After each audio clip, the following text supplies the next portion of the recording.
Deixa eu ver lá na página se a gente já está. É.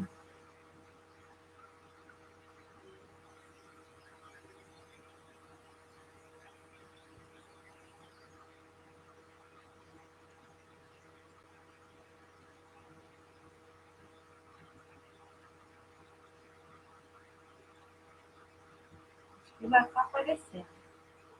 Oi? Acho que já está aparecendo, não sei. Já está, né? Então, vamos embora. Bom, então, pessoal, boa noite a todos que nos acompanham em nosso perfil lá no Instagram. Boa noite a todos que acompanham a Fernanda também na sua militância, no seu trabalho que ela realiza em Búzios, né? Bom, boa noite a todos do Quintal da Ciência. Lembrando que o nosso Quintal da Ciência ele continua fechado, né, em função dessa pandemia. Então, nós ainda não sabemos como que a gente vai fazer para a reabertura, ainda não temos notícias para vocês com relação a isso. Nós vamos, por enquanto, continuar utilizando as redes sociais para continuar com o nosso compromisso, que é a divulgação da ciência.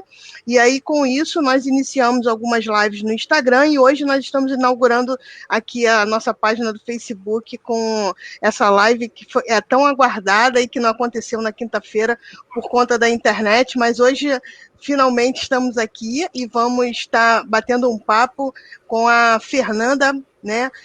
A Fernanda Borges, que é uma amiga querida, além de ser uma profissional 10, né? Mas é uma amiga querida, foi uma colega minha de turma de mestrado na UFRJ, no IBQM, e hoje é ela que vai conversar conosco sobre um projeto muito bacana, mas eu não vou falar, porque eu gostaria que ela se apresentasse primeiro e fizesse a sua própria apresentação, porque fica melhor do que eu falar sobre ela, né? Boa noite, então, Fernanda. Oi, boa noite, Carla. Boa noite a todos que estão assistindo. Eu sou a Fernanda, sou professora de Ciências e Biologia, né? De Armação de Búzios e também de São Pedro da Aldeia. E eu moro aqui em Búzios desde 2013.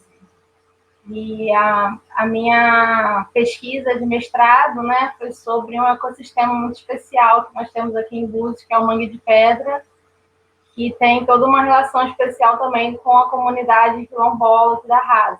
Então, por isso o tema da live, né? Isso aí. Então, hoje a gente vai bater um papo muito legal sobre esses povos, sobre os povos tradicionais, sobre meio ambiente, né? E aí, para a gente estar se colocando, né, com relação, sensibilizando com relação ao tema que a Fernanda vai conversar conosco na noite de hoje, a gente sabe pelos noticiários que a gente está vivendo um momento muito difícil com relação ao meio ambiente, né? Nós tivemos ontem mais um episódio, né, da questão da demissão, né, da coordenadora do INPE, né, que é um instituto extremamente importante com relação ao monitoramento da nossa querida Amazônia, né, e nos traz muita preocupação, nós que nos sentimos envolvidos, né, completamente com esses problemas que estão acometendo o nosso país nesse momento, né, de desmatamento, de queimadas, né, com relação à dificuldade de tratamento e de acesso aos serviços de saúde por parte desses povos com relação ao Covid, à pandemia, né? Nós tivemos também, no início do mês de junho, os procuradores do Ministério Público Federal solicitando, né, dando entrada no Ministério Público, pediram, na realidade, o afastamento do ministro Ricardo Salles, né, do posto de ministro do Meio Ambiente, em função, segundo os procuradores, ele tem a intenção de desmontar, né, a proteção ao meio ambiente do nosso país, né, e incorrendo com isso num ato de improbidade administrativa. Então, nós temos visto também uma movimentação dos povos indígenas, né,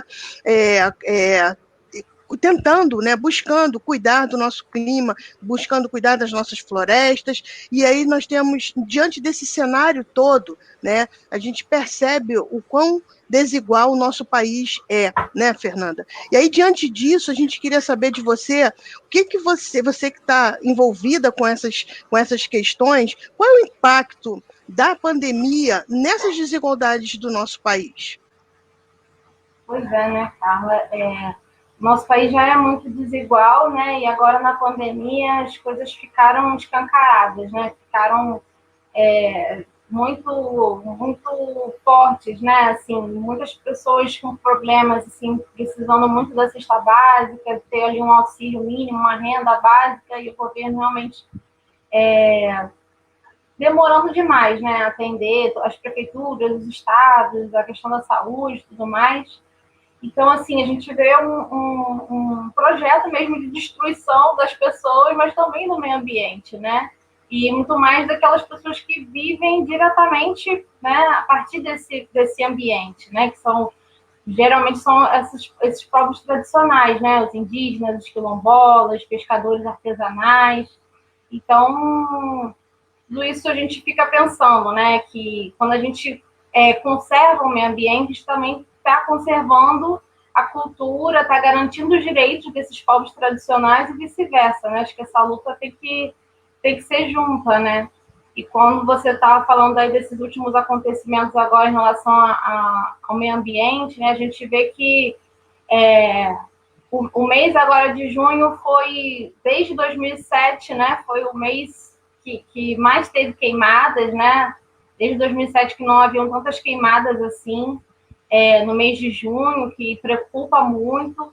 E aí a gente pode ligar também, né? Aquela fala do ministro, aquela fala horrível lá naquela reunião, né? Que fala vamos aproveitar a pandemia para passar a boiada em relação às leis, né? Aos projetos que ele chama de desburocratizar, né, esses processos aí, mas na verdade é mais uma forma de facilitar aí a ação, o trabalho do agronegócio, do garimpo ilegal, né? Então a gente vê um enfraquecimento da fiscalização ali do desmatamento, do garimpo, né? E esse tipo de coisa, demite as pessoas, né, capazes, técnicas, e não coloca o recurso onde deveria ter. Então, tudo isso mostra aí o quanto que nós estamos, o quanto que a pandemia só reforça, né, o quanto que o Brasil já estava, né, nesse processo aí de destruição mesmo, tanto da saúde, mas também no meio ambiente, né? E diante disso, como você muito bem tocou nessa situação dos povos tradicionais, como que fica a situação desses povos tradicionais diante dessa pandemia, diante desse desmatamento e da ausência de políticas públicas de proteção e cuidados com essa população específica, como é que eles ficam? Como é que você vê isso?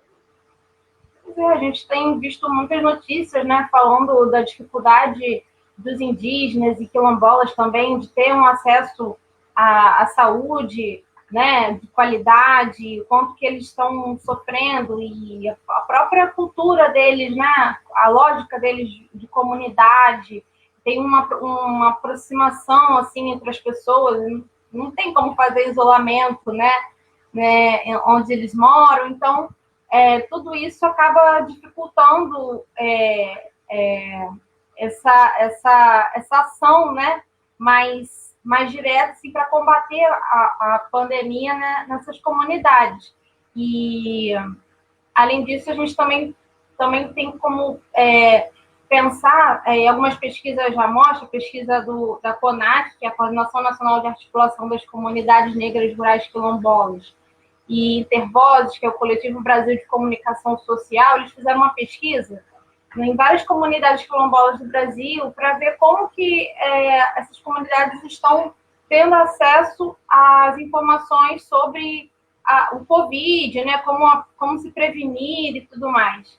E eles perceberam que é mais através da televisão mesmo e internet, só que a internet muitas vezes de baixa qualidade, né, e muito com narrativas que não são próximas da realidade deles. Então, é uma comunicação meio falha, né?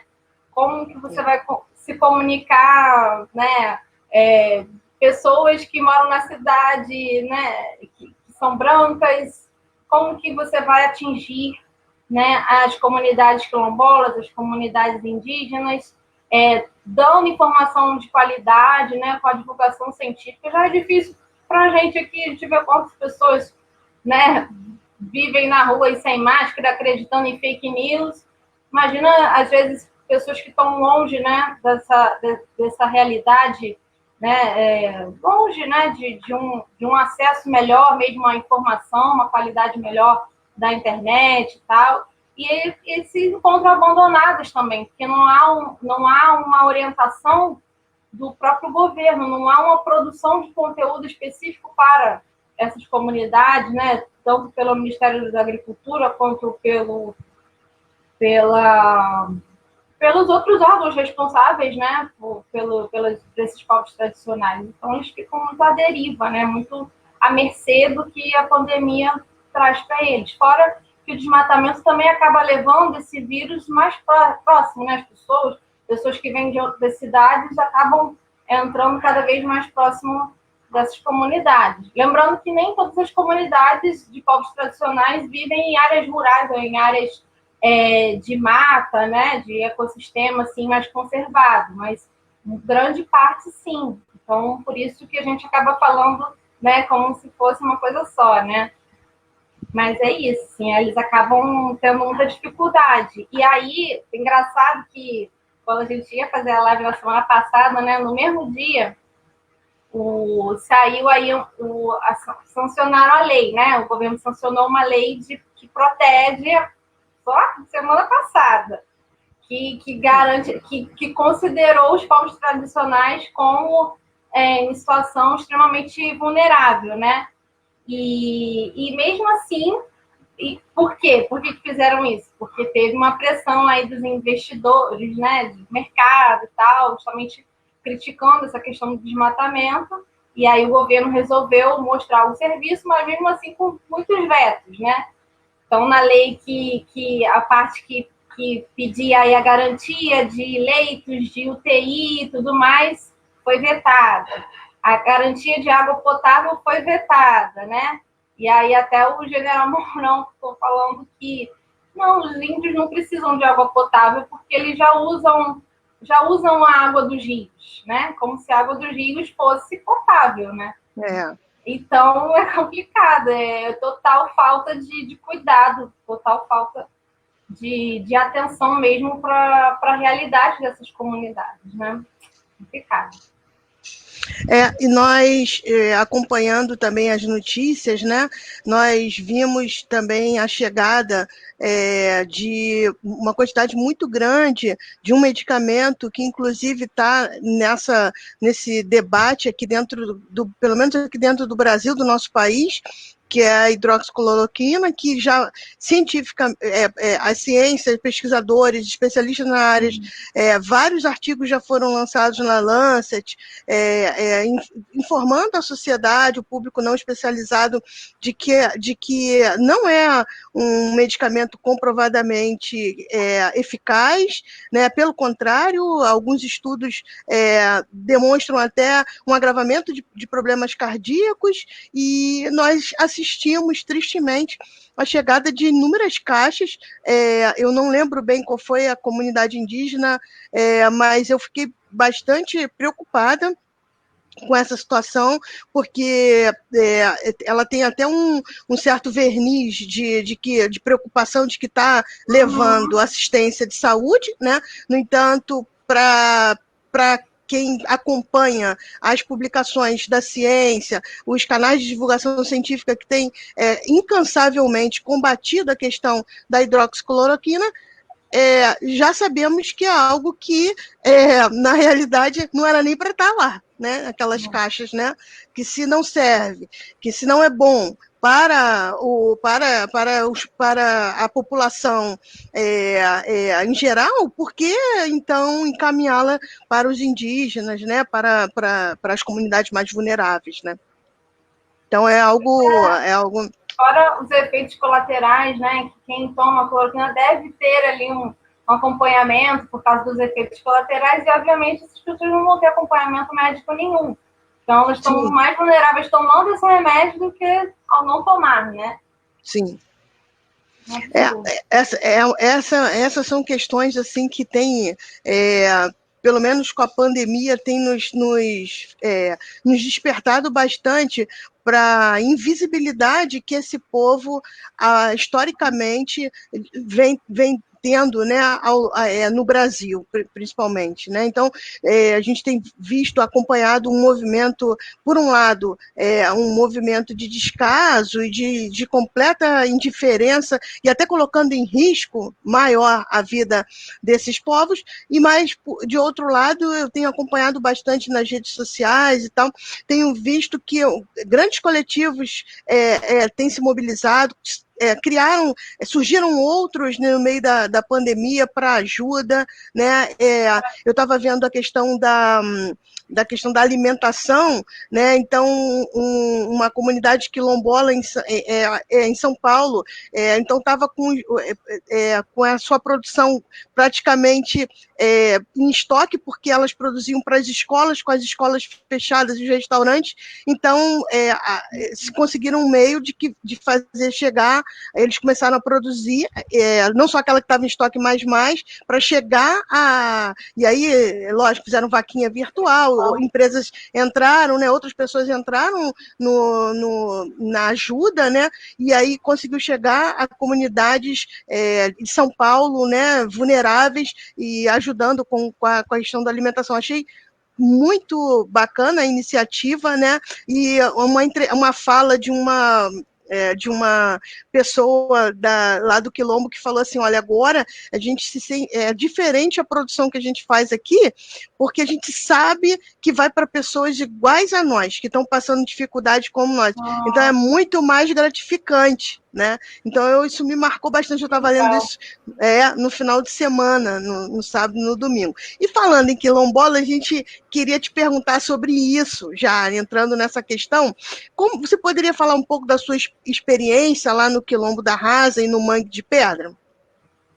Sim, então, eu sou professora de ciências, né, como eu falei no começo, de biologia aqui do alto ensino médio, e aí a gente tem essa possibilidade de levar os alunos até os ecossistemas, né, as praias bonitas que tem aqui na cidade, trilha e tudo mais. E nós temos em Búzios 3 manguezais que são diferentes de qualquer outro típico que a gente é acostumado a ver, né? Que o manguezal é aquele ecossistema de transição entre o rio, que traz água doce, e o mar, né? Que traz água salgada, aquela lama ali que vem da floresta, e só algumas árvores que conseguem sobreviver naquele ecossistema, né? E aí, aqui em Búzios, a gente tem manguezais que não tem rio, né? A água doce, ela aflora ali na areia, vindo de aquíferos, né? Então, é uma coisa, uma paisagem muito bonita. E tem, desses 3, o maior deles, e com a importância geológica muito grande, né? Porque ele é único, né? Atrás dele tem ali um morro com uma rocha sedimentar que serve como uma esponja, né? Que acaba sendo a recarga ali daquele aquífero e acaba aflorando lá na praia, né? Então, é importante a preservação desse morro atrás do Mangue de Pedra, aquela área em torno toda, que sofre com as construções, né? E esse Mangue de Pedra, quem é turista que vem para Búzios, geralmente não conhece, né? Ele fica no bairro da Rasa, que é um bairro periférico, né? Não é um bairro turístico, né? Mas, assim, apesar de ser lindo lá. E lá tem uma comunidade quilombola, que é a comunidade quilombola da Rasa, né? E essa comunidade, ela vem aí dos descendentes, né, dos ex-escravizados que tinham aqui na região. Tinha uma fazenda muito grande que pegava todas essas cidades aqui da região dos lagos. E quando acabou a escravidão, os escravos ainda eram desembarcados nas praias aqui de Búzios, inclusive ali no Mangue de Pedra, E aí iam ficando por aqui. Depois, quando acabou mesmo a escravidão, muitos continuaram arrendando terras aqui da fazenda mesmo, do dono da fazenda da época, e montaram aí essa comunidade e tal, que foi depois se fortalecendo e se entendendo como quilombola, né? Que é um termo que veio mais recentemente, a partir da Constituição de 88, então esse processo ainda tá acontecendo, né? Já teve a delimitação aí da área, mas ainda não tem a titulação ali da terra, o título da terra eles ainda não conseguiram. Então, essa comunidade tinha ali uma cultura muito baseada economia, né, baseada na pesca, cada vez menos, né? A comunidade está misturada ali com um bairro que está crescendo, né, de forma desordenada, muita especulação imobiliária também. Então, a comunidade ela acabou mudando muito com o tempo, né? E a comunidade ela tem uma relação muito próxima com o Mangue de Pedra, né? Tanto essa questão histórica que os escravizados se alimentavam ali de moluscos que ficam entre as pedras, a própria pesca, né? Era um ambiente, assim, um refúgio para eles. E essa relação ela se mantém até hoje. Então, até hoje, algumas famílias quilombolas mantêm ali uma tradição, readaptaram, né, essa tradição de ir até o mangue, coletar crustáceos, moluscos que só eles comem, que só eles sabem o nome, né? E aí, vendo essa realidade, assim, vendo que já existe na cidade uma grande discussão sobre essa importância geológica e ecológica, mas não tanto a importância histórico-cultural, né? Então, vendo isso, na minha dissertação de mestrado, eu tentei desvendar, assim, tanto essa parte do conhecimento científico que já existe do mangue, mas também procurei entender melhor quais são esses conhecimentos tradicionais associados àquele ecossistema, né? Ou seja, aquilo que os quilombolas entendem, né? O que eles acham do mangue, o que eles sabem sobre o Mangue de Pedra, como eles veem aquele lugar, o que significa para eles. Então, eu fiz uma entrevista, né, com alguns quilombolas, fiz também um questionário com alunos, para saber o que esses alunos do ensino médio estão aprendendo, né, ou entendem sobre o mangue. E a ideia que eu tive, assim, é que apesar de todos os esforços, né, da educação ambiental na cidade, temos uma equipe muito boa que leva os alunos até lá, né, ainda existe muitas lacunas, né, os alunos, eles não entendem muito bem a importância do Mangue de Pedra, e sabem que é importante, mas não sabem explicar o porquê, e também não sabem de todas essas histórias lindas que existem, que estão relacionadas com a comunidade da Rasa, com os quilombolas, né.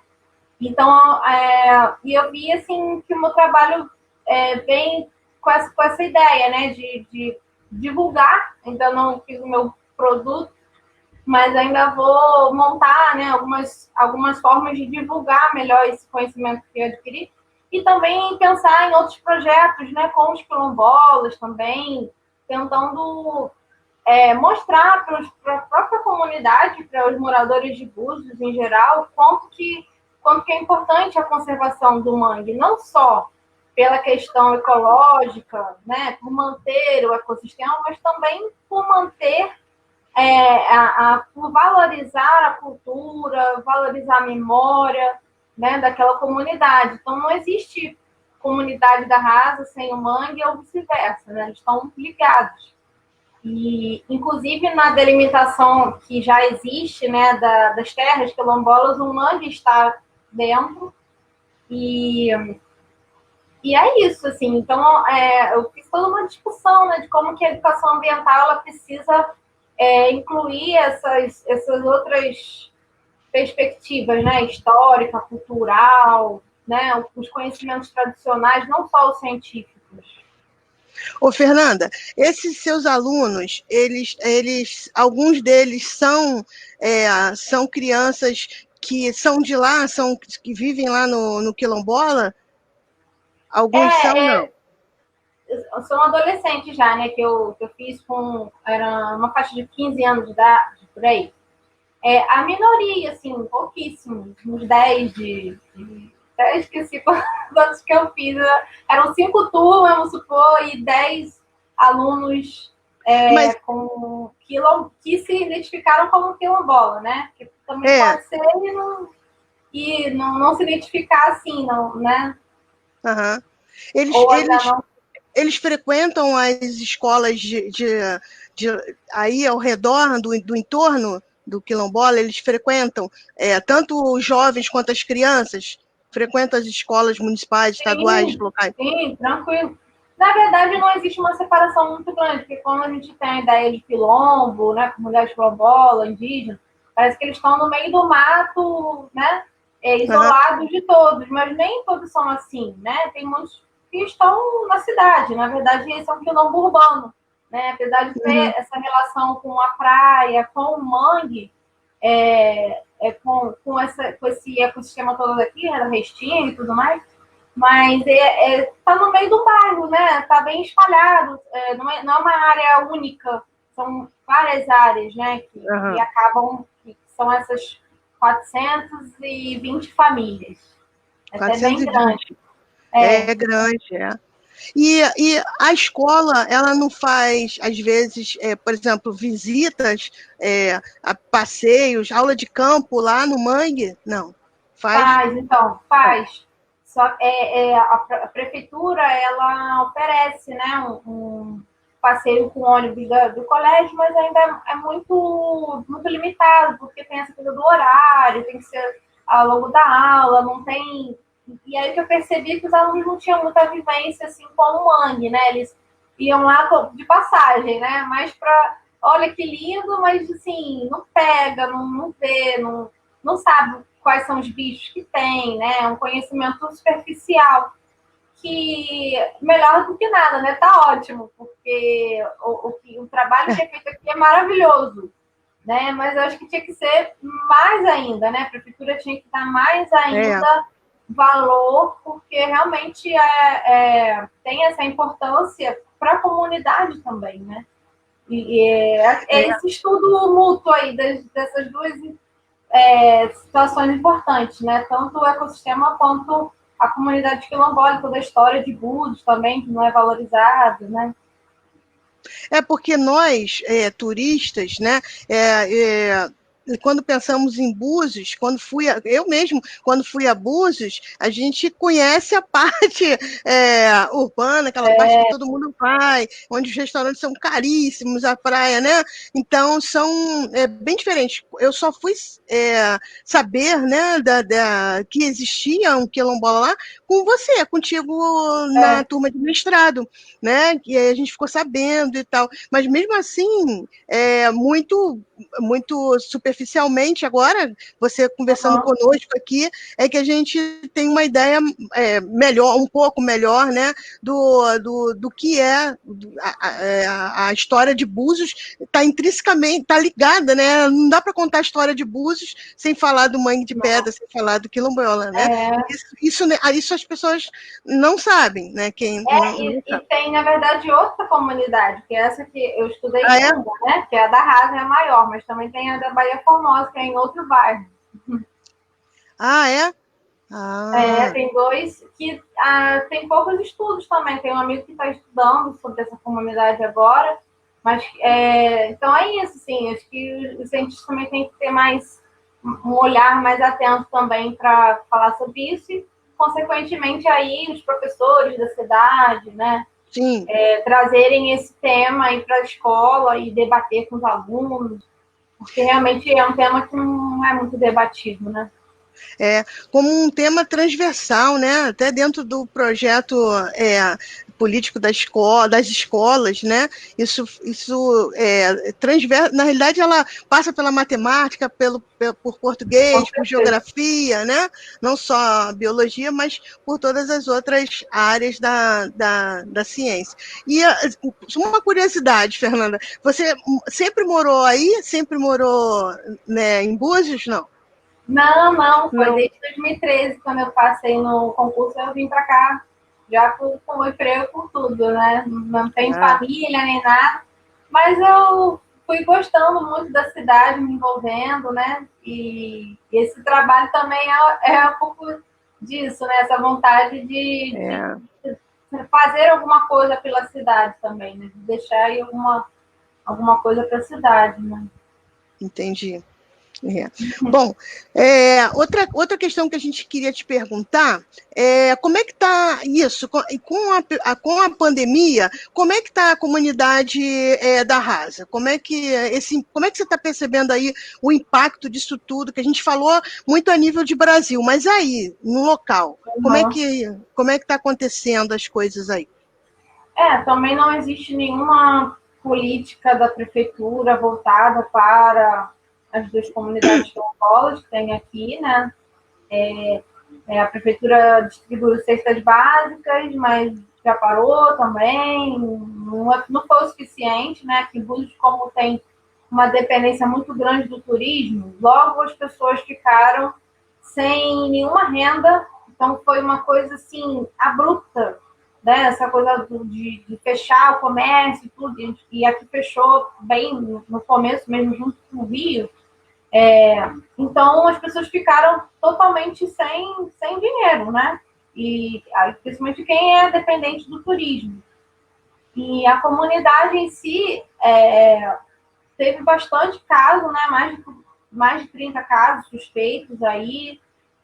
Alguns idosos ficaram doentes, né? E morreram. E entre elas a dona Uia, que era uma senhora assim de referência para a comunidade, né? Ela toda a pesquisa que tinha, ela na verdade foi a fundadora da Associação dos Quilombolas da Rasa, né? E ela tinha todo esse trabalho ela não tinha vergonha de aparecer nos vídeos, nas câmeras, então eu sempre ia buscar ela e ela tinha muitas histórias para contar, muita memória, cantava músicas de jongo que hoje em dia não praticam aqui, né? Mas ela tinha esse orgulho de contar sobre a sua história, ela foi muito importante na formação de muitos quilombolas hoje que têm essa consciência, né? Muito puxado por ela, por essa liderança, né? E até na luta também do Mangue de Pedra, que ela foi importante, foi na Câmara dos Vereadores falar sobre como que era importante para os quilombolas, né? Quando o Mangue estava ameaçado com uma construção de um condomínio bem em cima dele, né? O que impermeabilizaria ali o aquífero e tal. Teve uma luta, uma mobilização aqui da sociedade, dos quilombolas também, né? E ela também foi muito importante nesse momento e foi uma perda muito triste, assim, não só para a comunidade, mas para Búzios toda, porque mesmo quem não conhecia ela pessoalmente acabava conhecendo através dos vídeos, através dos documentários da internet, reportagens de televisão, sabe? Ela estava sempre aparecendo e também sempre sendo entrevistada, né, nos trabalhos da parte de humanas, né? Antropologia, sociologia, que vieram aqui pesquisar algumas coisas da comunidade em si, sempre entrevistavam ela. Eu não entrevistei, que eu acabei indo para outras famílias, mas ela era uma pessoa de referência. E muitas vezes, quando eu perguntei, né, no meu questionário, para os meus alunos, vocês se consideram quilombolas? E aí os que falavam que sim, né? Por quê? Então, muitos falavam assim, porque eu sou da família da dona Eva, que é a mãe da dona Uia, né? Porque eu sou sobrinho, neto da dona Uia. Então, eu sou quilombola porque tinha aquela referência, né? E aí, acho que fica aí uma responsabilidade, né, para os mais novos aí da comunidade de fazer valer todo esse sacrifício, né? Toda essa luta aí da dona Uia. Isso acontece também em outras comunidades. A gente vê as notícias, quantos idosos, anciões, que são pessoas de referência, né? Que têm todos esses conhecimentos tradicionais de plantas medicinais, de comida, Isso é muito tudo importante. isso acabaram morrendo agora muitos acabaram morrendo agora de Covid, né? É muito triste a gente saber que poderia ser uma coisa a se evitar, né? Se tivesse Evitar. Pois é. Poderia ter sido evitada. A dona... vocês, né, a comunidade, todos daí, na realidade, para manter a memória dela viva, tem um memorial, alguma coisa de ser pensado, né, para poder manter isso, né, assim, se transformar em algo de representatividade cultural daí, né? Então, é importante que se mobilizem nesse sentido. Tem algumas questões que estão botando aqui, a Dulce Moura falou que ela é uma liderança, a Oice Esperança falou verdadeira líder dos quilombolas da Rasa. Tem uma perguntinha aqui que fizeram para você, é o Ricardo Cruz, perguntou aqui se existem quiçamãs relacionados aos quilombolas. Não sei o que é isso. Existe quiçamãs? Não sei. Também não entendi a pergunta. Ricardo, tu pode explicar melhor aqui essa pergunta? Se existe quiçamãs relacionados ao quilombolas? Quissamã, que eu saiba, é um município no estado do Rio que tem quilombola. Quando eu fiz prova, muitos anos atrás, para enfermagem, para estratégia de saúde da família, eu ia até trabalhar lá, mas eu sei que lá tinha. E tem uma outra pergunta aqui, Bahia Formosa, quilombolas também? Sim, sim. É um outro bairro que é perto da Rasa, mas indo como se você estivesse saindo do Porto indo para Cabo Frio, né? Um outro bairro, assim, em outra direção. E ali também tem a comunidade. Está bem mobilizado, inclusive, agora. Eles até conseguiram uma parte da terra de uma fazenda que tinha aqui, eles conseguiram na justiça reaver essa terra que tinha sido invadida, esse processo aí, né, que foi muito violento para eles, né? As comunidades aqui sofreram muito com essa coisa de invasão de terras. Eles perderam muitas terras com a urbanização da cidade, um processo violento mesmo, de expulsão, de ameaça. Então, os que ficaram foi com uma base de muita resistência, né? E esses da Bahia Formosa acabaram voltando depois que na justiça. É uma luta aqui, perto da gente nem sabe, né? Pois é, verdade. Por isso que está sendo muito bom conversar contigo por conta disso. Acho que você conseguiu, tenho certeza que você conseguiu responder a pergunta da Oice Esperança. E o Ricardo, se puder explicar melhor a pergunta, que nem eu nem Fernando entendemos muito bem a relação entre quissamã e quilombola. Se ele puder, enquanto ele vai escrevendo, ou outras pessoas quiserem escrever, perguntar para a Fernanda, a gente vai lendo aqui aos pouquinhos, vai parando e vai lendo. Uma outra pergunta que a gente tinha separado para te fazer era com relação às consequências desse desmatamento. Com relação, que a gente falou de desmatamento, a gente está falando aí da questão da própria aí da Rasa, mas a gente tem visto que, e até alguns especialistas dizem, segundo eles, a frase deles a questão não é nem se vai acontecer, mas é quando vai acontecer, né? As consequências desse desmatamento todo no avanço de outras epidemias, né? O que você acha sobre isso? Eu vejo aí algumas matérias, né, falando justamente sobre isso, né? Então, os parasitas, eles estão rodando aí nos animais selvagens, né? Quanto mais próximo a gente chega deles, através de desmatamento, através de tráfico ilegal de animais, né, ou comendo essas carnes aí, acaba tendo aí um contato mais próximo, né, e vice-versa, que a gente também tem os nossos parasitas e podemos passar para eles, né. Então, muitas doenças acabam surgindo assim, quando tem um contato próximo, né, entre os animais selvagens e o ser humano. Então, acaba passando de um para o outro. Então, quando os estudiosos que falam tentam prever aí como que podem ser as próximas pandemias, muitos falam em relação ao Brasil mesmo, né? O Brasil é um lugar que é grande a possibilidade de aparecimento de uma epidemia que pode se tornar uma pandemia, justamente por causa desse desmatamento tão grande. Aqui a gente tem uma biodiversidade muito grande. Então, é algo a se pensar. O desmatamento ele não é só para quem é ecologista, né, ambientalista, paz e amor, não. Conservar o meio ambiente tem tudo a ver com saúde, né? Tem tudo a ver com cultura, tem tudo a ver com a garantia dos direitos, né, dos nossos direitos. E aí só falta o governo entender isso, né? Todo mundo parece que já entendeu e agora na pandemia ficou claro, né? Quanto que a gente está maltratando aí o nosso planeta, quanto que precisa mudar, né?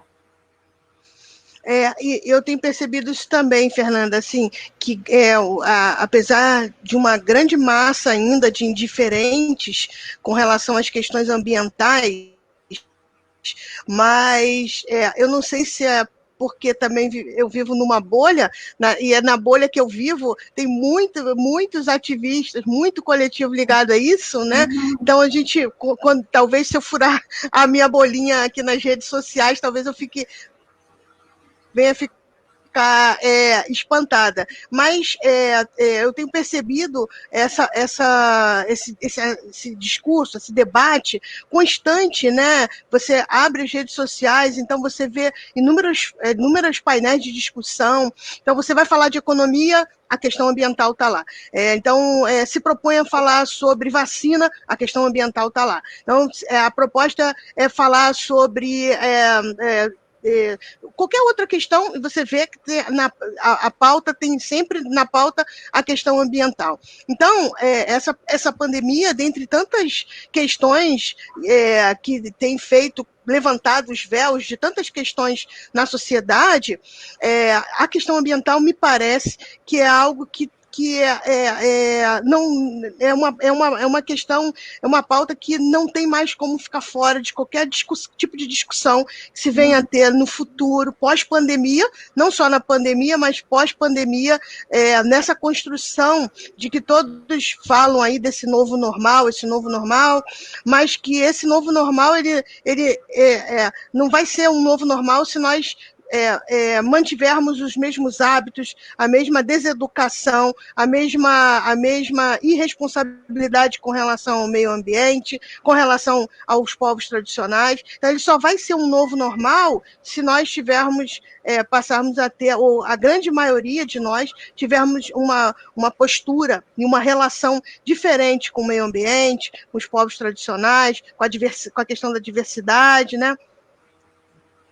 Sim, Eu acredito que... pode falar. Vai falar aqui. Quando você fala, né, que a questão ambiental está em tudo, né? E é isso, quando a gente fala em educação ambiental, a gente tem que incluir todas essas perspectivas, né? A histórica, a cultural, né, a política. Então, quando a gente ambientar tudo, é um tema transversal, né? Então, a gente tem que trabalhar essa educação ambiental crítica mesmo, porque não é só a gente saber sobre ecologia, é saber quais as consequências dos nossos atos em relação ao ambiente, né? Como que as populações estão, as comunidades, os povos tradicionais estão relacionados com esses ambientes, o que isso tem a ver com a saúde. Então, ampliar esse significado aí de educação ambiental, né? Acho que esse que é o desafio aí, eu como professora, a gente cada vez mais incluir esse tema nas nossas aulas, né? Acho que é isso, assim, que eu penso aí, para quando voltar às aulas, eu cada vez mais poder falar sobre isso, né? Trabalhar sobre esse assunto, né? E também sobre as realidades de cada local, né? Porque cada local tem as suas particularidades ali que devem ser debatidas também, né? No caso aí, qual é o município mesmo? A Mesquita, né? Onde tem um quintal... Não, O Quintal da Ciência, ele fica no município do Rio, mas só que fica na Zona Oeste. Fica lá no finalzinho, é município do Rio ainda, fica em Santa Cruz. Fica lá na Baixada. Mas na comunidade, não, fica na comunidade Nova Sepetiba, que fica na Zona Oeste do Rio de Janeiro, né? Que fica no bairro de Santa Cruz, mas a comunidade lá tem o nome de Nova Sepetiba. Então, aí as características, né, ambientais desse local devem ser trabalhadas, né, dentro dessa realidade aí, quando eu trabalho a minha realidade aqui com os meus alunos, e assim, e quando a gente entende ali o local, a gente consegue entender também o macro, né? Isso, e aí, isso eu já vou emendando na outra pergunta, que eu ia te perguntar isso. Quais são os desafios do futuro, né, para esse período depois da pandemia? Se você acha, em relação ao comportamento, se você acha que vai ter essa mudança na sociedade que eu estava comentando aqui, será que a gente vai ter realmente as políticas públicas vão estar voltadas mais para essas questões, né? Tanto como você está falando, no macro, quanto no micro, né? O que você acha, assim, a curto prazo, a longo prazo, o que a gente, o que você pensa, o que nós podemos estar fazendo, o que a gente pode estar deixando de mensagem para as pessoas que estão assistindo? O vídeo vai ficar disponibilizado também às pessoas que no futuro venham ver isso, ouvir. Assim, eu como professora, eu estava pensando, né? A gente tem que ser realista no presente, mas otimista também para o futuro, né? Não tem como a gente ser professora sem pensar nas coisas boas que podem vir, o que a gente pode fazer para melhorar a nossa realidade, né? E aí, eu acho que tudo isso está ensinando alguma coisa, né, para as pessoas que querem aprender, né? Eu acho que é isso também. Quem não quer aprender, quem quer negar, e está perdendo uma grande oportunidade de refletir sobre a sua própria vida e sobre a sua realidade. Mas pessoas que querem aprender alguma coisa com todo esse caos, elas vão vir com outro olhar, né? Eu acho que quando a gente voltar, eu sou professora, não estou atuando, mas quando a gente voltar, a gente vai voltar com outro gás. Essa pausa foi importante, né? Para a gente também repensar sobre as nossas próprias práticas, né? E como você falou aí, né, quantos grupos de solidariedade estão se formando, né? Então, essa coisa do amor ao próximo, né? Então, esses são sentimentos muito bons. E como que essa ideia de você vai se cuidar e você vai acabar protegendo as pessoas que estão ao seu redor também, né? Como que você depende dos outros para ficar saudável, né? Então, eu acho que tudo isso está sendo aí uma experiência que vai deixar muitos aprendizados, né?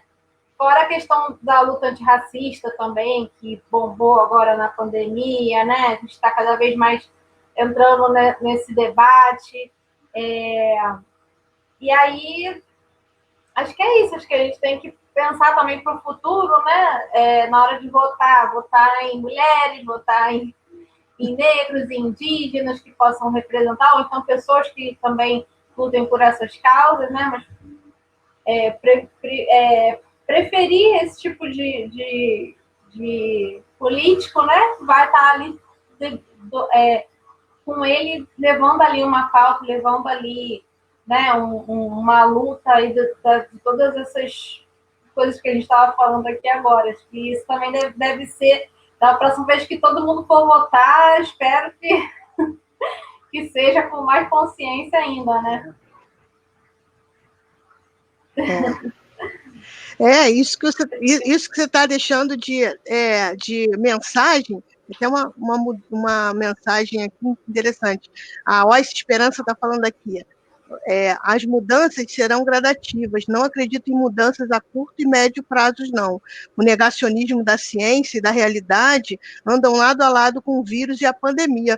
É muito bem colocado que é justamente isso que a Fernanda estava falando, né? Essas mudanças rápidas, assim, a curto prazo, né? A gente já percebe, até pelo processo da própria pandemia, né? poucas coisas, pouca mudança de comportamento a gente teve, até mesmo com essa, como a gente está percebendo, é para usar máscara, mas nem todo mundo usa, é para isolar, mas nem todo mundo faz o isolamento, né? É para não evitar aglomeração, mas vamos dar festa, vamos, mas na minha família pode, meu grupo pode. Então, nós vemos que existem situações bem pontuais de que essa transformação a curto prazo, pelo comportamento que a gente está vendo da nossa sociedade, ela vai ter as suas nuances, como é a sociedade brasileira, né? E não tem como a gente avançar enquanto nação, enquanto uma nação que busca, pelo menos que boa parte busca a igualdade social, a igualdade de direitos, uma sociedade sem racismo, sem preconceitos com a comunidade LGBTQIA+, preconceitos com relação de gênero, com a mulher, a violência doméstica, que aumentou muito nessa pandemia. Então, são questões que não dá para nós avançarmos enquanto nação sem deixar essas cangalhas velhas pelo meio do caminho, né? A gente vai precisar trabalhar na base, e a base assim como você, eu na educação, você na educação, tanto a questão das escolas, mas também as famílias, né? As pandemias fizeram com que essa pandemia fez com que nós nos voltássemos mais para dentro da nossa família, do nosso lar, porque quantos de nós, né, estávamos negligenciando a educação dos nossos filhos, transferindo-as para os professores, né? Então, a valorização do professor nesse momento, de quão importante são nesse processo, né, da educação infantil. A ciência também, né? A ciência, né? Então, assim, a gente tem um movimento anti-vacina, né, que é um movimento muito forte na plataforma. Desafio agora, quem não vai querer tomar a vacina? Pois é. Né?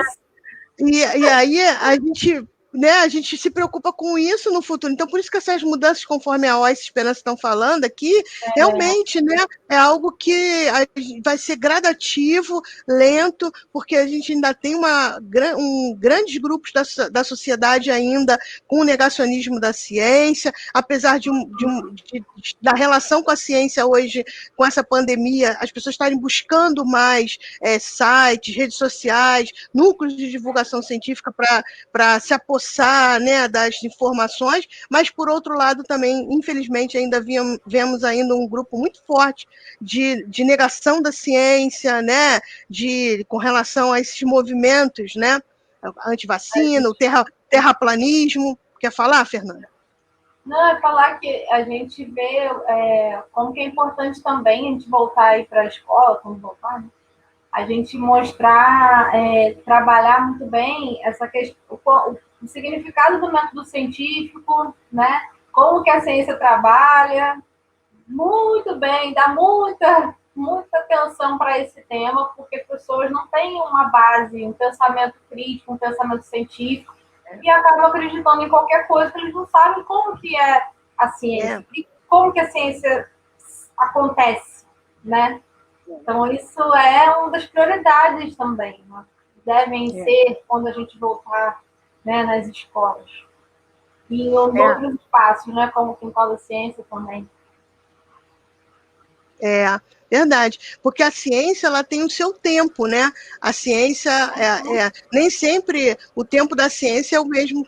Nós somos bem imediatistas, né? E a ciência ela tem o seu tempo, tem o seu método, né? Tem o método científico. Isso é muito importante, como você falou, né? Então, esse investimento, esses cortes que nós tivemos na ciência, na tecnologia, na educação, eu fico pensando, se nós não tivéssemos tido esses cortes, como a nossa resposta poderia estar sendo melhor agora com relação a essa pandemia, como que o nosso enfrentamento a essa pandemia teria sido se nós não tivéssemos tido tanto corte de bolsa, de pesquisa, corte na área de saúde, né, o sucateamento do SUS. Então, são inúmeras questões que a gente pode e deve trabalhar com as crianças lá na base, lá na educação infantil, e isso caminhando junto com essa criança. Diferente do que as pessoas podem pensar, né, que está politizando demais, que está que está fazendo propaganda política, né, escola sem partido,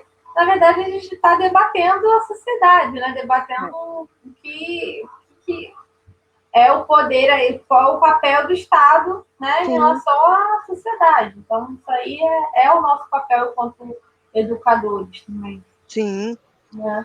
Não podemos deixar de fazer isso. Sim. É isso que eu falo com. Aí a gente vai da educação infantil ao ensino médio, como você. Eu dou aula para ensino superior, para enfermeiros, futuros enfermeiros, e agora também futuros o pessoal da educação física. E aí a gente trabalha tem turma desde o primeiro período até o último período. E a gente sempre tem essa responsabilidade de estar conversando essas questões. Né? Então, em sala de aula, a gente não está discutindo política partidária, não é a questão, mas nós somos seres políticos. Né? Quer aceitemos ou não, mas nós somos seres políticos. Né? Então, isso permeia a área de saúde também, né? Em todas as áreas, e isso é extremamente importante a gente estar, enquanto educadores, estar conversando, estar falando, estar fomentando em sala de aula essas discussões para colaborar e contribuir para cidadãos e profissionais mais críticos, mais envolvidos com a sociedade na qual eles vão, né, estar atuando, né, e isso é extremamente importante para a gente mudar a sociedade que a gente tanto anela e tanto quer que ela seja, né. Eu queria que você deixasse aí, a gente está chegando ao final, né, já faltam 4 minutinhos para o final da nossa live. Eu queria que você deixasse, fizesse suas considerações finais, se quisesse deixar alguma dica, algum recado, o que você quiser, fica à vontade. Primeiro eu queria agradecer, né, a oportunidade de estar aqui falando com você, adorei, aprendi muito também. E acho que reforçar, né, o nosso papel aí como educadores, que a educação ambiental ela não deve ser só